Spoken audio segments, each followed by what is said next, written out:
આપણને ખબર છે કે માવઠાને કારણે ખેડૂતોને મોટા પાયે નુકસાન થયું છે. અનેક ખેડૂતોએ પોતાનું જીવન પણ ટૂંકાવ્યું છે. આ વાતને લઈ અને હાલ ગુજરાતમાં ક્યાંક ને ક્યાંક ખેડૂતો વિશે અનેક ચર્ચાઓ પણ થઈ રહી છે. ત્યારે હવે આવો જ એક ફરી બનાવ બન્યો છે. વિંછિયામાં આવો બનાવ બન્યો છે અને હવે ત્યાં વિસાવદરના ધારાસભ્ય ગોપાલ ઇટાલિયા પહોંચ્યા હતા. આ સમગ્ર બાબતે વિગતે ચર્ચા કરીશું. નમસ્કાર, હું છું ઉજ્જવલ અને આપ જોઈ રહ્યા છો નિર્ભય ન્યૂઝ.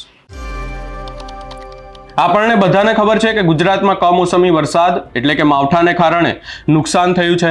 અનેક ચિંતાઓ થઈ રહી છે લોકોને. ક્યાંક ને ક્યાંક ખેડૂતો નુકસાનના કારણે પોતાનું જીવન ટૂંકાવવા માટે મજબૂર બન્યા છે.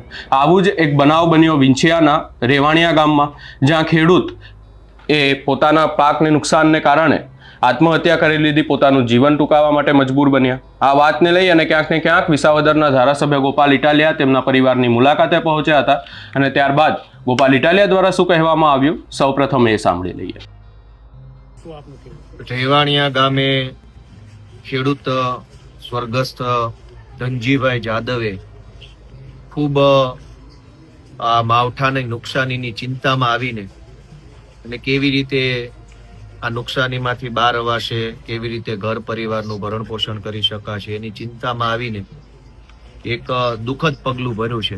એમણે આત્મહત્યા કરી છે અને એટલા માટે આજે હું આ દુઃખી પરિવારને આશ્વાસન આપવા માટે, મૃતક સ્વર્ગસ્થ ભાઈશ્રીને શ્રદ્ધાંજલિ પાઠવવા માટે અને આ પીડાના સમયમાં સધિયારો આપવા માટે થઈ આજે હું રેવાણિયા ગામમાં આવ્યો છું. આજે હું અહીંયા ગામમાં આવ્યો તો મૃતક પરિવારના એમના પુત્રને હું મળ્યો, એમના પત્નીને મળ્યો, એમના માતાશ્રીને મળ્યો, એમની પાસેથી બધી વિગત જાણી. એમણે પોતાની જમીનમાં વાવેતર કરવા માટે ખૂબ બધો ખર્ચો કરી નાખ્યો છે. જમીન લેવલ કરવા માટે સોનાના ઘરેણા ગીરવે મૂકી એ પૈસાથી જમીનને સમથળ બનાવવા માટે ખર્ચો કર્યો. તુવેર વાવી, એમણે મગફળી વાવી અને આશા હતી કે આ વખતે સારો પાક થાય તો એ પાકથી હું ઘરેણા છોડાવી લઈશ અને સારી રીતે હું આગળ વધી શકીશ. પણ માવઠાના કારણે સારો પાક થયો નહીં. મગફળી કાળી પડી ગઈ, એમની તુવેરનો ફાલ ખરી ગયો અને જે કાંઈ એમની આશાઓ હતી કે આ વખતે ખેતી કરીને આટલા પૈસા કમાશે, આશા પૂરી થઈ નહીં. એ ખૂબ ચિંતામાં આવી અને એમણે આ દુઃખદ પગલું ભર્યું છે. અને એવા સમયમાં હું એક માનવતાના નાતે એમની અત્યારે શ્રદ્ધાંજલિ પાઠવવા આવ્યા છીએ.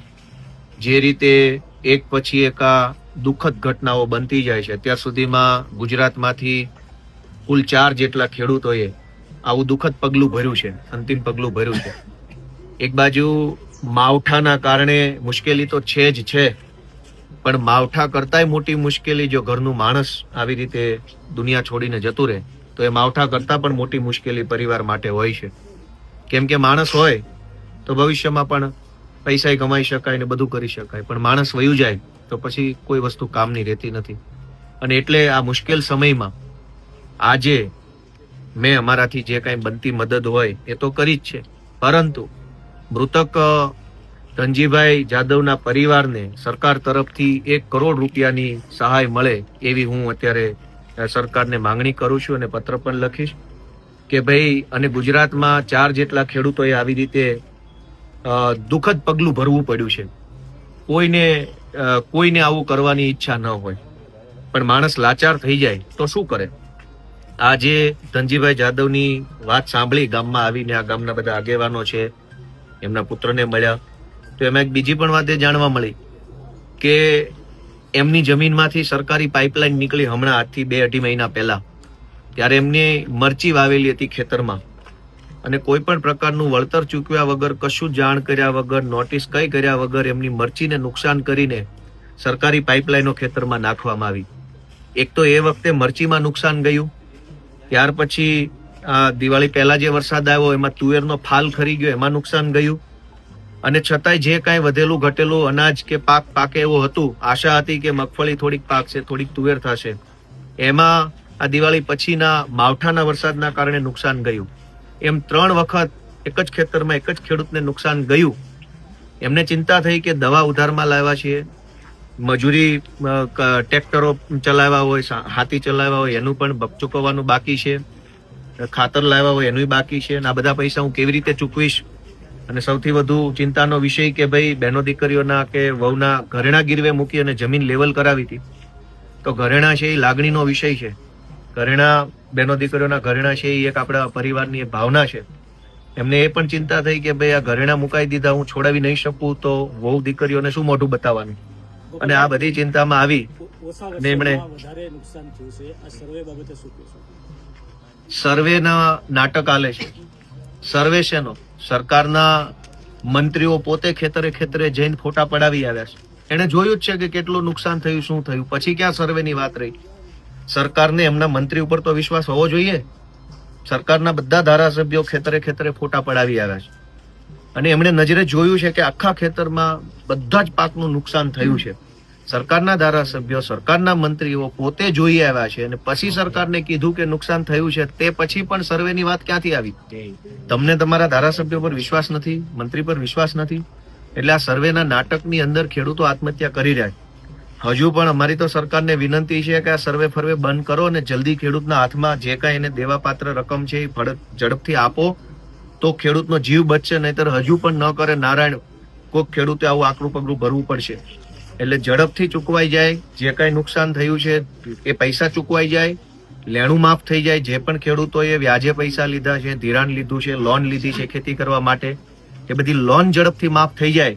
અને ખેડૂત જો ટીવીમાં સમાચાર સાંભળી લે કે મારે હવે લેણું નથી ભરવાનું, તો એને એક હાશકારો થાય અને કઈ બીજો મગજમાં વિચાર આવતો બંધ થાય. ખેડૂત માંગણી કરી રહ્યા છે કે દેવા માફી થવી જોઈએ. આપ શું માંગો? મેં એ જ તો કીધું કે થવું જોઈએ.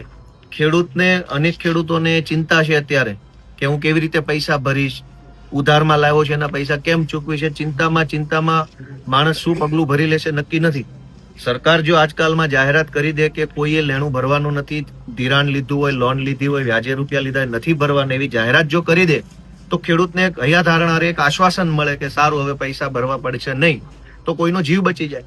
પણ આ તો સર્વેના નાટક, ઠરાવના નાટક, ખેતરે ખેતરે ફોટા પડાવવાના નાટક આલે છે. સરકારના નાટકમાં ખેડૂતોનો જીવ જાય છે, એનું શું કરવાનું? આવી ઘટના બીજી વખત બને તો જવાબદાર સરકાર. અગાઉ બની એની જવાબદારી સરકાર છે, અત્યારે બની એની જવાબદારી સરકાર છે. અને અમારી સ્પષ્ટ માંગણી છે કે જે ખેડૂતોએ માવઠાની નુકસાનીના આઘાતના કારણે આત્મહત્યા કરવી પડી છે એ ખેડૂતના પરિવારોને 1 કરોડ રૂપિયાની સહાય સરકારે કરવી જોઈએ. હાલ ગુજરાતમાં ખેડૂતોના અનેક પ્રશ્નો છે. ખેડૂતો સતત આ વાતને લઈ અને વિરોધ કરી રહ્યા છે. હવે ગોપાલ ઇટાલિયા પણ ત્યાં પહોંચ્યા હતા અને ભાજપ પર પણ આકરા પ્રહાર કર્યા હતા.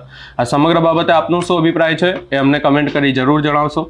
અમારી ચેનલ નિર્ભય ન્યૂઝને લાઇક, શેર, સબસ્ક્રાઇબ કરવાનું ભૂલશો નહીં.